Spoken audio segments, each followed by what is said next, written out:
Donne-moi de l'argent, je publie tes photos. C'est un chantage qui piège les victimes dans un cycle de peur et de honte.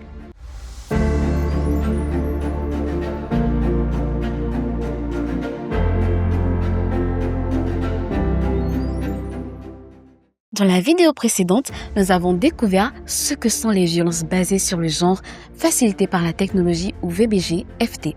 Aujourd'hui, allons plus loin, car pour se protéger, il faut d'abord savoir reconnaître ce qui se passe. Voici les formes les plus courantes et comment les identifier dans votre quotidien numérique. Le cyberharcèlement. Ce n'est pas un simple commentaire désagréable, c'est une campagne répétée et ciblée. Insultes dans les commentaires, messages privés menaçants, attaques coordonnées pour réduire une femme au silence. Le harcèlement s'intensifie souvent quand une femme s'exprime publiquement ou prend de la visibilité en ligne. Le partage non consenti d'images intimes, des photos ou vidéos privées, parfois obtenues dans le cadre d'une relation de confiance, sont diffusées sans autorisation. L'objectif, humilier, contrôler ou détruire la réputation. Cette forme de violence est souvent utilisée comme arme après une rupture. La sextorsion. Donne-moi de l'argent, je publie tes photos. C'est un chantage qui piège les victimes dans un cycle de peur et de honte. La sextorsion peut commencer par une relation en ligne qui semblait sincère avant de devenir un piège. Le cybertraquage. Quelqu'un surveille vos déplacements, vos publications, vos contacts, parfois à votre insu, via des applications espionnes installées sur votre téléphone.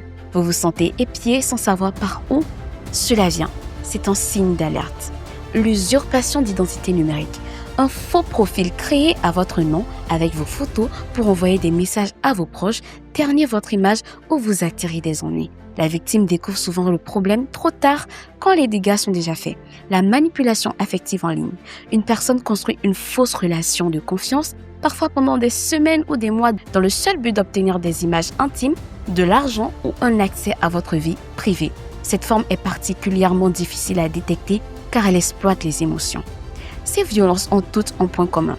Elles utilisent la technologie pour envahir, contrôler ou blesser. Les reconnaître, c'est déjà reprendre le pouvoir. Dans les prochaines vidéos, nous verrons comment réagir, se protéger et où trouver de l'aide. Ceci est un message de Women EdTech et la FOBAF avec l'appui technique et financier de l'Association des blogueurs pour une citoyenneté active et le soutien de ses partenaires, notamment la Fondation de l'innovation pour la démocratie, Inades Formation et Macom.